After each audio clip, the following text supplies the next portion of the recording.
start to our conference yesterday was. Great to actually have some conversation in the room rather than sitting through boring speeches as we start the conference. So thank you to everyone whose conversations last night were really great. This morning, the Minister Simeon around is here. Simeon, I want to say thank you for the way you've engaged with local government since you've become the Minister. You've travelled up and down the country, turning up to zone meetings, to sector meetings, and meeting with councils in response to emergency situations and one-on-one when required with mayors as well. My pleasure to welcome you here this morning. Simeon's disappointingly though not in his Converse. I did actually buy him a pair of blue Converse just to help him settle into the job and be able to walk the miles that he needs. He's not wearing them this morning, but he does inform me that he has tried them on. So it's we tick the box. Everyone, please welcome Minister Simeon.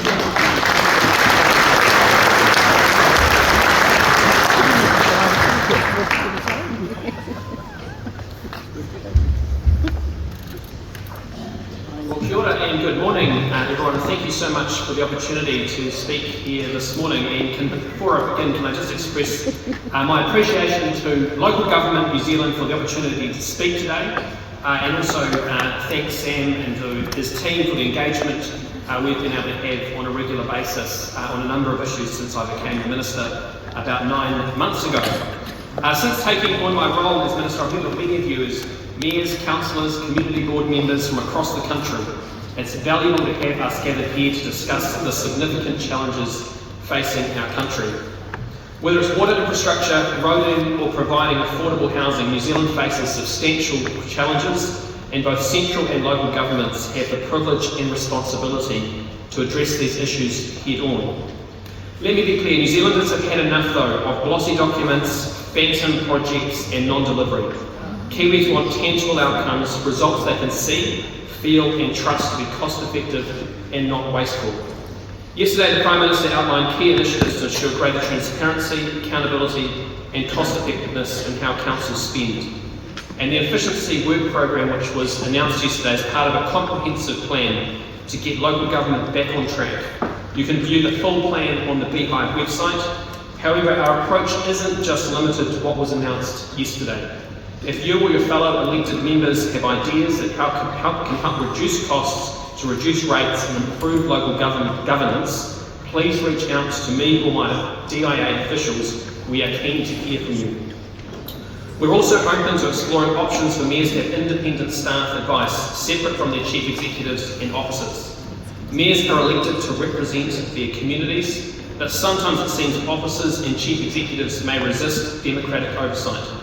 I'm considering whether mayors having their own staff directly accountable to them could help navigate the civic service bureaucracy and ensure that communities' voices are heard. Let me know if this is the area that you think I should also seek further advice on. These expectations though of greater transparency, accountability and cost effectiveness in how councils spend their money are not just for local government, they apply equally to central government agencies.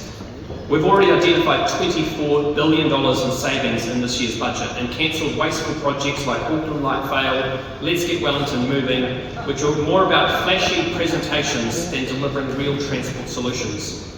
Even on a smaller scale, we're stopping wasteful spending such as unnecessary speed bumps while potholes remain unfixed. We're focusing government departments on frontline service delivery because that's what we're in politics for. To serve our communities and deliver real results for taxpayers and ratepayers. New Zealand is also grappling with the cost of living crisis, and while there are encouraging signs like inflation dropping faster than expected and interest rates beginning to decrease, the public's tolerance for waste is very low. Kiwis expect local government to focus on the basics, picking up the rubbish, fixing the pipes, filling the potholes. They elected us because they want central government to concentrate on the essentials, not the extravagances, and we've made significant progress and they want local government to do so too. In transport, which is one of my portfolios, we've delivered a 50% increase in funding for critical road maintenance, including pothole prevention. We've deliberately ring-fenced this funding for pavement rehabilitation, road sealing and drainage maintenance to ensure it's used where it's needed most.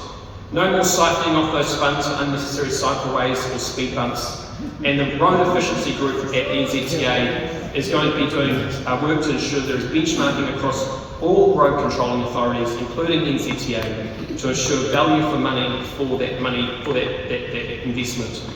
As mayors and councillors, and for myself as the Minister of Transport, we deserve confidence that every single dollar is being managed and spent wisely. We've also increased funding for public transport services by 40%, ensuring reliability for New Zealanders. We're not wasting endless business cases on light rail. Commuters need reliable services today. And we're developing a long-term infrastructure pipeline focusing on roads and public transport to spur economic growth, reduce travel times, and unlock land for housing. New Zealanders need this pipeline to boost investment confidence, and we are delivering it. There's no room for wasteful spending on nice-to-haves in transport, whether through NZTA or local road controlling authorities. The era of magic money trees in Wellington is over, and the National Land Transport Fund is not a magic money tree either. We're serious about focusing on the basics, and that's what this government is delivering on. We've also inherited in water significant challenges, which of course comes through my local government portfolio. New Zealand faces an infrastructure deficit in water, and everyone in this room is acutely aware of that issue. Our infrastructure planning, investment, construction and maintenance systems are inefficient and broken, with water being the prime example. Kiwis are tired of dodging water leaks on our roads and footpaths and facing massive water rate hikes with little to show for it.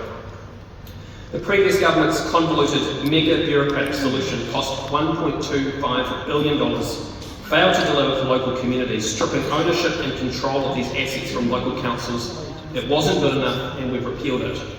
I want to particularly thank those mayors who have stood up by their communities in opposing the previous government's co-governed Three Waters reforms. We've seen your commitments to your communities, and that's why we have delivered on our promise to repeal these policies. Last year, we committed to tackling New Zealand's water problems directly. We made bold promises to restore local control over water assets, improve water service standards, and create a credible plan for financing water infrastructure upgrades. Earlier this month, I announced the third and final step of our local water done well plan. Some doubted it couldn't be done, but in just 9 months, we've delivered a solution that didn't require hundreds of consultants. Local Water Done Well delivers critical financial outcomes for local government by partnering with the local government funding agency, and I'd like to acknowledge Craig Stobo, who's here today, to set up council-controlled organisations and secure the lowest cost financing available to local council to support those entities. Financing can be up to 500% against the CCO's revenues, and the local government funding agency's AAA credit rating provides the lowest cost for New Zealanders, for local government in New Zealand, much lower than Labour's co-government Three Waters ever could.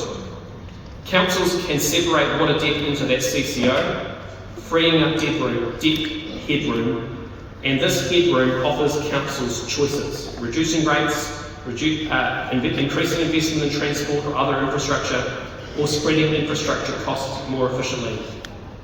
This point is crucial. Councils can provide ratepayer relief by quickly setting up new water entities, spreading infrastructure costs more effectively, and reducing costs for consumers and ratepayers today. Let me reiterate, the LGFA provides the lowest cost financing to local government. While the opposition might fixate on costs, their mega entities couldn't borrow through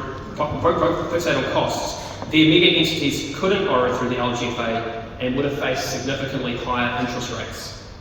We've made swift policy decisions, established a legislative framework for setting up CCOs, partnered with the LGFA for sustainable, low-cost financing, and relieved some of the regulatory burdens from the previous government's regime. Now it is up to local governments to show leadership in your communities, working with your neighbours to find the best solutions for your region. My officials at the Department of Internal Affairs and the Water Service Regulator, Taumata Arawai, are ready to support you in this crucial work, and I encourage you to have those conversations directly with them to help you as you go through that process. But infrastructure challenges go far beyond just leaky pipes. We must do a better job of maintaining infrastructure, funding both upfront costs and ongoing maintenance. We need as a country a credible pipeline of infrastructure projects to attract the capital and talent necessary to build it. And we must find new ways to fund and finance this infrastructure. The biggest challenge to growth in New Zealand is the provision of infrastructure. Across the country's communities are struggling with issues related to roads, housing and water. And these are challenges that central and local government must tackle together. We need to align local priorities with national objectives, cut red tape, fast-track consents, and make better use of new and existing funding and financing tools. Last year you heard the then opposition leader, Christopher Luxon, discuss regional deals as a way to address New Zealand's infrastructure deficit. Now in government, I'm pleased to update you on the framework for regional deals. Cabinet has agreed for a regional deal framework which is being released today. A regional deal is a partnership between local and central government built on shared objectives and outcomes. These deals will transform the way central and local governments partner. In the past, central and local governments have often moved like ships passing in the night, sometimes on parallel courses, sometimes not, but really working together as effectively as our communities, citizens and constituents deserve. Regional deals mark a historic shift for New Zealand. For the first time, we will be coming together to establish a clear plan and the necessary infrastructure right from the start. A regional deal will focus on three priority areas: economic growth and productivity, delivering connected and resilient critical infrastructure, and improving the supply of affordable, quality housing for our communities. At the core of each deal will be a negotiated 10-year strategic plan for the region, built on a forward-looking 30-year vision. Our goal is to shift the dial locally and nationally on infrastructure projects by focusing on cutting red tape, supporting regional development, and growing the economy. The framework we're releasing today is a guide for central governments, councils, and the private sector to work together to deliver for New Zealanders. It outlines our expectations for regional deals and our approach to selecting and partnering with regions. Each deal will be unique, but will focus on shared goals, long-term funding commitments from both central and local governments, and a portfolio of infrastructure upgrades to housing, roads, and other critical infrastructure. And I'd like to acknowledge, I think, the comment that Sam Brelton's made when he was on a podcast with New Zealand Initiative, where he said these things will develop over time and become something which I think will be very powerful as those conversations happen. Deals will be available to regions through a three-step process. Firstly, our selected regions will receive an expression of interest letter inviting them to submit high-level proposals. Secondly, memorandums of understanding between central government and selected regions will confirm their intention to work together through an MOU. And then thirdly, there will be a negotiation between those regions. This stage will include entering and establishing structural aspects of the deal in terms of governance and accountability, addressing what central government work will be required to support the projects included in the deal, and finalising the deal and signing it. Later this year, we will invite up to 5 regions to provide straightforward, light-touch proposals. We don't want extravagant, glossy documents paid for, developed by consultants. We're looking for simple, in-house proposals to finalise the first deal by the end of 2025. Focus will be given on New Zealand's geographically and economically diverse regions, including both urban and rural economies, and areas with existing high growth and growth potential. This framework is just the beginning. We want a productive relationship with local government, enabling growth, development, and providing the tools to fund it. But my message is clear and echoes the Prime Minister's. We will only finalise deals with regions that focuses on the basics and are committed to spending ratepayers' money responsibly. I'm really excited about the potential of regional deals. I look forward to working with you to make them happen. Thank you very much.